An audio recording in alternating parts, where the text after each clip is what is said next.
हर हर महादेव दोस्तों, आप सभी लोग जानते हैं कि 25 जुलाई 2024 को पड़ रही है गुरुवार पंचमी तिथि। दोस्तों, ये जो गुरुवार है श्रावण महीने में पड़ने वाला सबसे बड़ा गुरुवार है, क्योंकि यह श्रावण के दिनों में पड़ रहा है, जिसका बहुत ही बड़ा और विशेष महत्व होता है। और ऐसा दिन पूरे साल में सिर्फ एक ही बार आता है। और दोस्तों, आप सभी लोग जानते हो कि गुरुवार पंचमी का अगर सबसे बड़ा कोई उपाय है तो वो 11 चावल के दाने वाला उपाय है। तो दोस्तों, इस गुरुवार की पंचमी तिथि के दिन आप लोगों को इस 11 चावल के दाने वाले उपाय को जरूर करना है। बहुत सारे लोग होंगे जिन लोगों ने इस उपाय को न किया हो, मतलब पूरा साल निकल गया, उन्होंने किसी भी दिन इस 11 चावल के दाने वाले उपाय को न किया हो। पर दोस्तों, आपके पास एक आखिरी मौका बचा हुआ है, जो कि 25 जुलाई के दिन। तो इस दिन आप लोगों को इस वाले उपाय को जरूर कर लेना है। भले ही आपने पूरे महीने भर इस उपाय को न किया हो, पर अगर आपने इस श्रावण महीने के गुरुवार पंचमी के दिन अगर इस वाले उपाय को कर लिया, तो आपको इस उपाय को करने का वो फल मिलेगा जिसकी आपने कभी कल्पना भी नहीं करी होगी। इसीलिए आप लोग इस वाले उपाय को एक बार जरूर कर लेना, ताकि आप लोगों के हाथ से यह मौका न जा सके और आपको इस उपाय को करने का फल मिल सके। दोस्तों, यह उपाय पंडित जी ने अपनी अभी की ही श्री शिव महापुराण की कथा में बताया है, जिस उपाय को आज हम आपको बहुत अच्छे से समझाने वाले हैं। इस वीडियो को देखने के बाद इस उपाय को समझने के लिए आपको कोई और वीडियो को देखने की जरूरत नहीं पड़ेगी। तो चलिए दोस्तों, उपाय को शुरू करते हैं। देखिए, यह इस श्रावण महीने के गुरुवार के दिन यह इतना खास होता है, इतना महत्वपूर्ण होता है। देखा है कभी कभी बड़े बड़े पूजा पाठ अनुष्ठान से जो मनोकामना पूर्ण नहीं होते, वो श्रावण महीने के दिन एक छोटे से उपाय करने से ही आपकी मनोकामना पूर्ण हो जाती है। और बहुत सारे लोगों ने इस उपाय को किया भी है और उनको इस उपाय को करने का फल भी जरूर मिला है। अगर आप लोग भी इस उपाय को करना चाहते हैं तो आप इस उपाय को पहले अच्छे से समझ लेना, सुन लेना, उसके बाद करना। आपको इस उपाय का फल जरूर मिलेगा। और इस उपाय को कर लेने से आपके घर में चाहे किसी भी प्रकार की दुख और समस्या क्यों न चल रही हो, आपको उसका कारण भी नहीं पता है कि भाई यह समस्या किस कारण से चल रही है। उसका कुछ भी कारण हो सकता है, जैसे पितृ दोष हो सकता है या किसी भी तरह का मंगल दोष भी हो सकता है। तो इस दिन आप लोगों को यह वाला उपाय कर लेना है।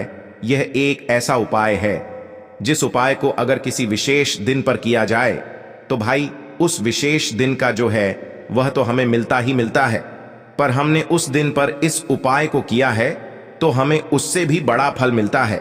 और फल बहुत जल्दी मिलता है, क्योंकि आप इस उपाय को बहुत ही बड़े और विशेष दिन पर कर रहे हो।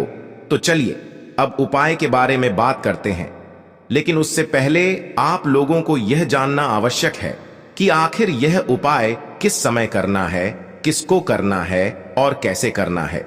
तो चलिए हम आगे आपको वीडियो में एक एक करके बता देते हैं। लेकिन उससे पहले अगर आप लोग हमारे चैनल पर पहली बार आए हैं या फिर मेरी आवाज पहली बार सुन रहे हैं, तो हमारे चैनल को सब्सक्राइब जरूर कर लेना और इस वीडियो को लाइक करके कमेंट बॉक्स में श्री शिवाय नमस्तुभ्यम ओम नम शिवाय जरूर टाइप कर देना। तो दोस्तों, इस 11 चावल के दाने वाले उपाय को हमें इस गुरुवार पंचमी के दिन कैसे करना है, किसको करना है, किस समय करना है और कहां पर करना है, ये सारे सवालों के जवाब आपको इस वीडियो में मिल जाएंगे। और जो ये वीडियो देखेगा भाई, उसको 11 चावल के दाने वाला उपाय जरूर करना चाहिए, क्योंकि इस दिन एक चावल के दाने का भी बहुत ही बड़ा और विशेष महत्व होता है। और जब बात आ जाए 11 चावल के दाने की, तो यह सोने पे सुहागा वाली बात हो जाती है और ये एक बहुत ही बड़ा उपाय हो जाता है इस गुरुवार पंचमी का। तो अब दोस्तों, इस 11 चावल के दाने वाले उपाय को आखिर करना किसको है, सबसे पहले हम लोग वो बात जान लेते हैं। तो देखो, घर की जो बड़ी माताएं बहनें होती हैं, उन माताओं बहनों में से कोई भी एक बड़ी माता बहन इस वाले उपाय को कर सकती है। और दोस्तों, अगर आप चाहें तो अपने घर में से सभी सदस्यों को भी इस उपाय को करवा सकते हैं। अगर किसी व्यक्ति की खुद की कोई मनोकामना है, खुद की कोई दुख और परेशानी है जो कि वह अपने लिए ही करना चाहता है इस वाले उपाय को, तो वह खुद अपने लिए भी कर सकता है। बाकी अगर कोई घर में से ऐसा है जो कि अपने पूरे घर परिवार की सुख और शांति के लिए ये वाला उपाय करना चाहता है, तो भाई वह भी कर सकता है, उसमें भी कोई दिक्कत वाली बात नहीं है। कहने का मतलब ये है कि इस उपाय को हर एक सदस्य भी कर सकता है और पूरे घर परिवार के सदस्य के लिए घर की बड़ी माताओं बहनों में से कोई एक माता बहन भी कर सकती है। माताएं बहनें अगर घर में उपस्थित न हो या वो यह वाला उपाय न कर पा रही हो तो फिर घर का कोई बड़ा सदस्य भी इस 11 चावल के दाने वाले उपाय को कर सकता है, चाहे फिर वह पुरुष ही क्यों ना हो। उसमें कोई भी दिक्कत वाली बात नहीं है। अब दोस्तों, इस 11 चावल के दाने वाले उपाय को हमें करना कहां पर है? हमें इसे शिव जी के मंदिर में जाकर करना है। बहुत सारे लोग प्रश्न करते हैं, हर एक उपाय को करते समय क्या हम इस उपाय को घर पर कर सकते हैं? तो इस वाले उपाय को आप घर पर नहीं कर सकते हो। इस वाले उपाय को करने के लिए आपको शिव जी के मंदिर ही जाना पड़ेगा। उसके बाद में दोस्तों जो अगला प्रश्न निकल कर आता है वो यह आता है इस उपाय को लेकर कि आखिर इस उपाय को हमें किस समय करना है, सुबह के समय करना है कि शाम के समय करना है। तो देखो, इस वाले उपाय को आप लोग सुबह के समय भी कर सकते हो और शाम के समय प्रदोष काल में भी कर सकते हो। अब अगर आप पूछो कि भाई सबसे उत्तम समय कौन सा रहेगा इस 11 चावल के दाने वाले उपाय को करने का, तो हम आपसे बस यही कहेंगे कि इस उपाय को आप सुबह के समय करेंगे तो ज्यादा बेहतर होगा। बाकी अगर प्रदोष काल शाम के समय भी करेंगे तो भी अच्छा होगा, उसमें कोई भी दिक्कत वाली बात नहीं है। तो अब दोस्तों जो अगली सबसे बड़ी और महत्वपूर्ण बात आती है वो यह आती है कि सुबह अगर हम उपाय को करेंगे तो हमें कितने बजे से लेकर कितने बजे तक के बीच में करना है, और शाम के समय प्रदोष काल में करेंगे तो हमें कितने बजे से लेकर कितने बजे के बीच में करना है। तो देखो, सुबह जितनी जल्दी हो सके आप उपाय को करने की कोशिश करना। बाकी अगर किसी कारणवश लेट भी हो जाओ, थोड़ी देर भी हो जाए, तो 10 या 11 बजे तक भी आप उपाय कर लेना, पर 12 बजे से ज्यादा देरी न हो, ठीक है? इस बात का ध्यान रखना। उसके बाद में दोस्तों अगर शाम के समय प्रदोष काल की बात करें, प्रदोष काल का जो समय होता है वो शाम के 6 बजे से शुरू हो जाता है। मतलब शाम के 6 बजे से लेकर 7 बजे के बीच का जो समय होता है ये समय प्रदोष काल का समय होता है। पर अभी जो मौसम चल रहा है इस मौसम में जो है शाम बहुत देरी से होती है, तो आप इस उपाय को 7 या 8 बजे के बीच में भी कर सकते हो। मतलब शाम के 6 बजे से रात 8 बजे के बीच में आप कभी भी इस वाले उपाय को कर सकते हो, उसमें कोई भी दिक्कत वाली बात नहीं है। अब दोस्तों यहां पर इस उपाय को लेकर एक और सबसे बड़ी बात यह निकल कर आती है कि इस 11 चावल के दानों को हमें लेना कहां से होता है, और हमें इस उपाय को करने के साथ में क्या और कुछ भी सामग्री ऐसी होती है जो शिव जी के मंदिर लेकर जानी पड़ती है। तो देखो यहां पर हम आपको बता दें, सबसे पहले आप लोग ये जान लो कि यह जो 11 चावल के दाने वाला उपाय है, सिर्फ और सिर्फ आप उपाय की सामग्री लेकर कभी भी शिव जी के मंदिर मत जाना, क्योंकि हमें भगवान के सामने यह नहीं दर्शाना है कि अगर हम भगवान शिव जी के मंदिर आए हैं तो अपने फायदे के लिए आए हैं। तो इसलिए जो भी पूजन सामग्री है उपाय सामग्री है, 11 चावल के दाने, इसके साथ में आपको पूजन सामग्री भी जरूर लेकर जाना है। देखो अगर सुबह के समय उपाय कर रहे हो तो सीधी सी बात है, 1 लोटा जल तो आप लेकर जाओगे ही जाओगे। वही 1 लोटा जल अगर मिट्टी का जल हो तो बहुत अच्छा रहेगा। मिट्टी का जल कैसे बनाया जाता है इसके लिए हमने पहले से बहुत सारी वीडियोस बना दी है। आपके पास इस दिन एक आखिरी मौका रहेगा मिट्टी का जल शिव जी पर चढ़ाने का और उपाय को करने का। बहुत बड़ा आपको इस दिन फल मिलेगा। तो इसलिए इस दिन हो सके तो भाई मिट्टी का जल चढ़ाना, तो अपने साथ में कम से कम 1 लोटा जल तो आपको लेकर जाना ही जाना है। अगर मिट्टी का जल नहीं है तो घर का जल भी आप इस्तेमाल कर सकते हो। इसके अलावा जो भी पूजन सामग्री है, देखो 11 चावल के दाने ये अलग आपके रहेंगे और जो आपकी पूजन सामग्री रहेगी वो अलग रहेगी। पूजन सामग्री में आप जो भी चीज लेकर जाना चाहे वो लेकर जा सकते हैं, उसमें कोई भी दिक्कत वाली बात नहीं है। वहीं अगर हम बात करें शाम के समय की, तो शाम के समय शिव जी पर जल नहीं चढ़ता है, इसीलिए शाम के समय आप लोग एक दीपक तैयार कर लें जो कि गोल बत्ती का आटे का शुद्ध देसी गाय का घी का होगा, है ना? इस बात का आप लोगों को ध्यान रखना है। और इस दीपक को आपको घर से जलाकर नहीं लेकर जाना है, भगवान शिव जी के मंदिर में जाकर ही जलाना है। इस बात का भी आप लोगों को ध्यान रखना है। अब दोस्तों यहां पर हमें इस बात को समझना है कि यह 11 चावल के दाने हमें लेना कहां से है।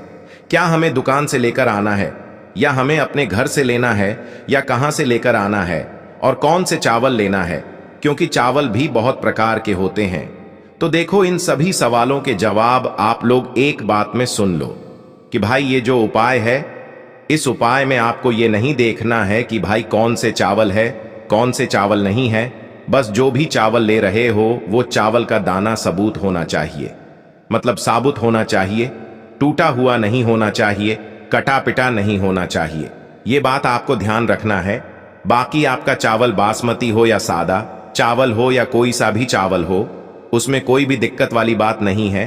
तो सीधी सी बात है कि आपके घर के रसोई घर में जहां पर आप भोजन बनाते हो, वहां पर जो भी चावल आपके उपस्थित हो, उन चावलों में से अपनी एक कटोरी भर लेना या एक मुट्ठी चावल अलग से निकाल कर रख लेना।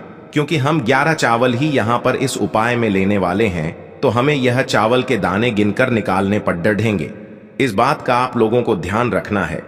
तो अपने उस चावल की कटोरी में से या चावल में से 11 ऐसे चावल के दाने आप लोग निकाल लो जो कि टूटे हुए ना हो, कटे पिटे ना हो, जिनमें कोई दाग ना लगा हुआ हो, है ना। अच्छे साबुत चावल के दाने 11 दाने आप लोग निकाल कर रख लो और इन्हें किसी भी एक कागज की पुड़िया में या किसी एक छोटी सी कटोरी में आप लोग रख लो, ताकि यह सुरक्षित रहे। आपके एक भी चावल का दाना इधर उधर ना हो और आपका उपाय भी पूरा अच्छे से हो जाए। तो भाई जैसे ही आपका उपाय की जो सामग्री है, 11 चावल के दाने ये तैयार हो जाते हैं, उसके बाद मैं आपको जो भी अपनी पूजन सामग्री है, सुबह के समय कर रहे हो तो एक लोटा जल या पूजन सामग्री जो लेकर जाना चाहो उसकी भी तैयारी कर लेना। और शाम के समय जा रहे हो तो भाई अपना जो दीपक है उसे तैयार कर लेना, ठीक है। और उपाय को करते समय शुद्धता का विशेष रूप से ध्यान रखना, ठीक है।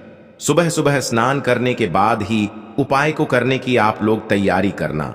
उसके बाद अगर शाम के समय की बात करें तो शाम के समय आपको स्नान करने की जरूरत नहीं है, पर शुद्धता का ध्यान रखना है।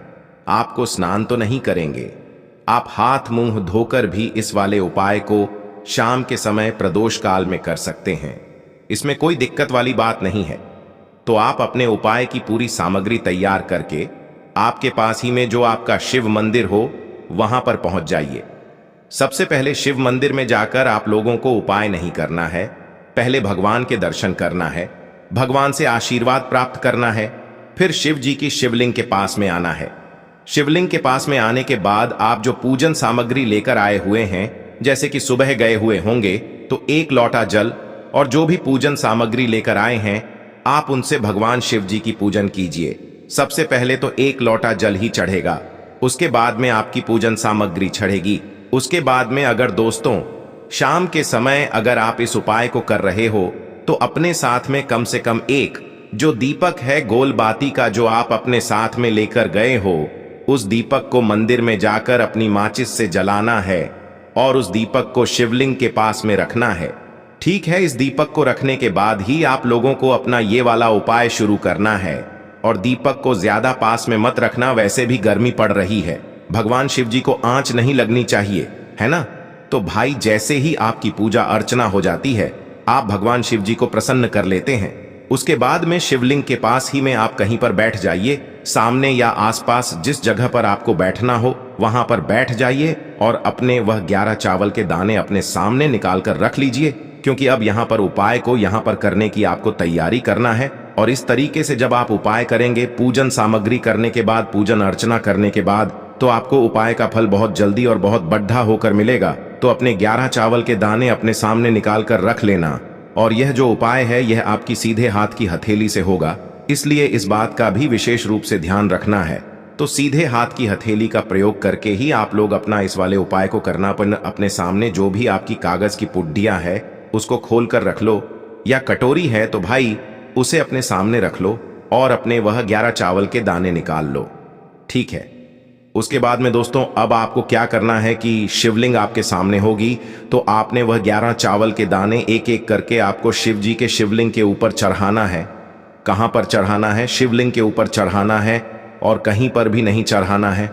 आपको अपने हथेली से तो शिवलिंग के ऊपर चढ़ना है, भले ही फिर वो अपने आप जलाधारी पर गिर जाए या मतलब वहीं पर गिर जाए, उसमें कोई दिक्कत वाली बात नहीं है, पर आप चढ़ाओ शिवलिंग के ऊपर ही। तो आपको क्या करना है, अपना पहला चावल का दाना उठाना है, श्री शिवाय नमस्तुभ्यम बोलना है और शिवलिंग पर चढ़ा देना है। इसी तरीके से दूसरा चावल का दाना उठा है, शिवलिंग पर चढ़ाना है और मंत्र बोल देना है। और फिर तीसरा चावल का दाना उठाना है, श्री शिवाय नमस्तुभ्यम बोलना है और चढ़ा देना है। इसी प्रकार से आपको पूरे 11 चावल के दाने एक एक करके शिव जी के शिवलिंग के ऊपर चढ़ाना है और भगवान से प्रार्थना करते जाना है। मतलब प्रार्थना तो आपको आखिरी में करना है, पर हर एक चावल के दाने को चढ़ाते समय श्री शिवाय नमस्तुभ्यम जरूर बोलना है। उसके बाद ही में यह चावल का दाना शिवलिंग के ऊपर आपको चढ़ाना है। जैसे ही आपके 11 चावल के दाने शिवलिंग के ऊपर चढ़ जाते हैं, तो भाई उसके बाद में आपको क्या करना है, भगवान से अपनी मनोकामना बोलना है। मनोकामना भी कब बोलना है, जब आपका 11 चावल का दाना आपके सीधे हाथ की हथेली में हो और आप उसे चढ़ाने के लिए जा रहे हो। श्री शिवाय नमस्तुभ्यम बोलकर उस आखिरी चावल के दाने को शिवलिंग के ऊपर चढ़ा देना और भगवान से फिर अपनी वह मनोकामना बोल देना, जिस मनोकामना के लिए आप लोग अपना यह वाला उपाय कर रहे हो, जिस भी दुख और परेशानी के लिए आप लोग अपना यह वाला उपाय कर रहे हो। उसके बाद में जैसे ही आप अपनी मनोकामना बोल देते हो, आपका यह वाला उपाय पूरा हो जाता है। पर दोस्तों, उपाय को करने के बाद आप लोगों को 2 मिनट भगवान शिव जी के मंत्र का जाप जरूर करना है। और मंत्र का जाप करने के बाद भगवान से एक और बार प्रार्थना करना है अपनी मनोकामना के लिए, या अपनी जो भी दुख और परेशानी है उसके लिए। इसके बाद में आप लोग भगवान को देखकर, भगवान से प्रार्थना करके, उनसे आशीर्वाद लेकर वहां से उठ सकते हैं और अपने घर पर जा सकते हैं। बस दोस्तों, यहां पर यह वाला उपाय पूरा हो जाता है। इस तरीके से जो भी व्यक्ति छोटी छोटी चीजों का ध्यान रखते हुए इस 11 चावल के दाने वाले उपाय को करेगा, निश्चित सी बात है उसे उसकी मनोकामना जल्द ही पूर्ण होगी और जो भी दुख और परेशानी है वो भी बहुत ही जल्दी दूर होंगे। और दोस्तों, अगर आपको हमारी ये वीडियो पसंद आई हो तो हमारे इस वीडियो को लाइक और चैनल को सब्सक्राइब जरूर करें।